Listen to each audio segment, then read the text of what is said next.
Hello my lovely viewers, welcome back to my channel beauty blogs. তো guys, সবাইকে good morning. আর আজকে আমি ভয়েস ওভার দিচ্ছি আর ভিডিও এডিটিং করলাম আমি আজকে 3 দিন পরে বাড়ি চলে এসেছি দাদুর বাড়ি থেকে। তো আজকে সেই দিনটা যে দাদুর বাৎসরিক। তো তোমাদের সাথে শেয়ার করব একটা কি ঘটনা ঘটেছে দাদুর বাৎসরিকের দিনে।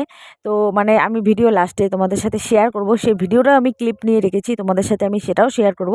আর ঘটনাটা কী হয়েছে আমি সেটাও বলবো, ঠিক আছে? তো আজকে হচ্ছে দাদুর বাৎসরিক সেই দিনটা, আর ১ বছর হয়ে গেল। মানে কি বলবো, এত প্রচণ্ড খারাপ লাগছে, তো বলার কিছু নেই। আজকে আমি ভয়েস ওভার দিচ্ছি, আর সেই দিনটাতে আমি কোনো ভিডিও বেশি শ্যুট করতে পারিনি, ভিডিও আমি ক্যামেরায় অন করতে পারিনি। এটা সকালের দিকে স্নান-টানান করে সব কিছু কাজবাজ করে, যে সব কিছু কাজবাজ কমপ্লিট করে স্নান করে একবারে রেডি হয়ে নিয়েছি সারাদিনের নামে। আর সারাদিনে কোনো চেঞ্জ-ফেঞ্জ কিছু হবে না। তো এটাই আরকি। আর সারাদিনে কোনো কিছু ভিডিও ক্লিপ নিতে পারিনি। তো তোমাদের সাথে কিচ্ছু শেয়ার করব না, সেরকম পারবো না শেয়ার করতে আরকি। ভিডিও নিতে পারিনি জন্য শেয়ার করতেও পারবো না। তো যাই হোক, তো এটা সকালের দিকে তোমাদের সাথে একটু শেয়ার করে দেই। তো সকালের দিকে লোকজন কম ছিল, আর একটু স্নান করার পরে একটু কাজের চাপটাও কম ছিল। তো তাই ভাবলাম যে না, এখন একটু ভিডিওটা ক্লিপ করে রেখে দেই, তো পরে তোমাদের সাথে শেয়ার করে দেবো সেটা। তো সে কারণে এতটুকুই নেওয়া। আর মা ফোন করছিল, মা আসতেছে, মা, মাসি, ভাইয়েরা আসতেছে। তো ফোন করেছিল যে ওই কিছু লাগবে নাকি? তো মায়ের সাথে আরকি ফোনে কথা বলছি যে কিছু লাগবে নাকি? তো আমি দুধ আনতে বলতাম। বললাম আরকি কাঁচা দুধ আনতে। তো নিয়ে এসছে অনেক দুধ। তো তাও যদি কম-টম পড়ে যায়, পিঠা বানাবো একটু। আর তো সেজন্য বললাম যে ঠিক আছে, তাহলে কাঁচা দুধ নিয়ে আসো ১ কেজি মতো। এখানে তো দুধ আছে, চা বানানোর তো কোনো অসুবিধা হবে না। দুধ চাই তো সবাই খাবে। আর ১০০ জনের মতো লোকের আয়োজন ছিল। তো রান্না করার কেউ ছিল না। বাড়িতে অনেক লোক আছে, কিন্তু কেউ রান্না করার দায়িত্ব নিতে চায় না। তো মা এসে রান্নাটা করবে।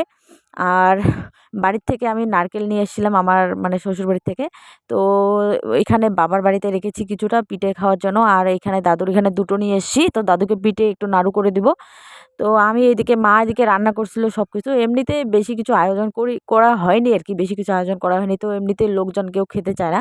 তো ১০০ জনের বাজেট, তার থেকে যদি ৭০-৮০ জন লোক হয় সেটাই আরকি। তো বাড়ি থেকে নিয়ে এসেছিলাম যে হচ্ছে ওই নারকেল। আর তার জন্য আমি এদিকে, মা এদিকে রান্না করবে হচ্ছে মুগ ডাল ছিল, ফুলকপি, গাজর, বিনস এগুলো মটরশুঁটি হ্যান-ত্যান দিয়ে মুগ ডালটা ছিল। আর বাঁধাকপি ঘন্ট ছিল মাছের মাথা দিয়ে। আর মাছের ঝোল ছিল আলু দিয়ে। আর হ্যাঁ, চিপস ভাজা ছিল, এটাই।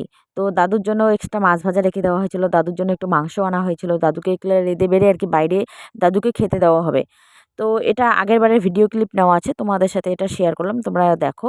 তো দাদুকে আরকি সেগুলো রেঁধে বেড়ে বাইরে আরকি কেউ না খেতেই আরকি দাদুকে ওগুলো আগে বাইরে ওদিকে খেতে দিয়ে আসতে হবে। তো স এটা আগেরবারের, হ্যাঁ। তো আরকি ওটার জন্যই আরকি দাদুর জন্য একটু মাংস আনা হয়েছিল। একটু আমি একটু নাড়ু করব, পিঠে করব, মানে দুধ পিঠে, পুলি পিঠে আর নারকেলের নাড়ু করব। তো দাদুকে এগুলো দেবো, দাদু পছন্দ করে। আর রান্নাটা আজকে মা করেছিল সম্পূর্ণ রান্নাটা। আমি এদিকে পিঠে-টিঠে বানাচ্ছিলাম। তো মাসি হেল্প করেছিল। আর এদিকে হচ্ছে দিদা হচ্ছে মাংসটা বানিয়েছিল। তো মাংসটা বানানোর কথা একদম মনে ছিল না। আর ভগবানের কি লীলা খেলা, যে দাদু হচ্ছে দিদার হাতেই খেতে ভালোবাসতো। তার জন্য মনে হয় মা ভুলে গিয়েছিল যে মাংস বানানোর কথা। তো সেটা দিদাই তড়িঘড়ি করে বানিয়ে দাদুকে বাইরে খেতে দিয়ে আসবে।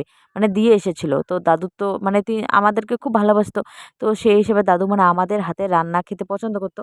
তো এই যে দাদুকে এখানে রাত্রের বেলা দিয়ে গিয়েছিলাম। তো সকালবেলা এসে দেখি যে এত সুন্দর করে খেয়েছে, ওখানে শুধু কয়েকটা ভাত পড়ে আছে আর কিচ্ছু নেই। কারণ রাস্তাতে খেতে দেওয়া হয়েছিল। মনে হয় যখন খেতে বসেছিল তখন হয়তো কোনো গাড়ি-টাড়ি, কোনো মানুষজনের শব্দ পেয়ে সে পাতাটা নিচে নেমে এনেছে। নিচে নেমে এনে খেয়ে-টেয়ে পাতাটা আবার একটু ভাঁজ করে চলে গেছে। তো এটা ধরা হয় আমাদের মধ্যে যে মানে যারা চলে যায় তাদেরকে এভাবে খেতে দিলে নাকি তারা খায়।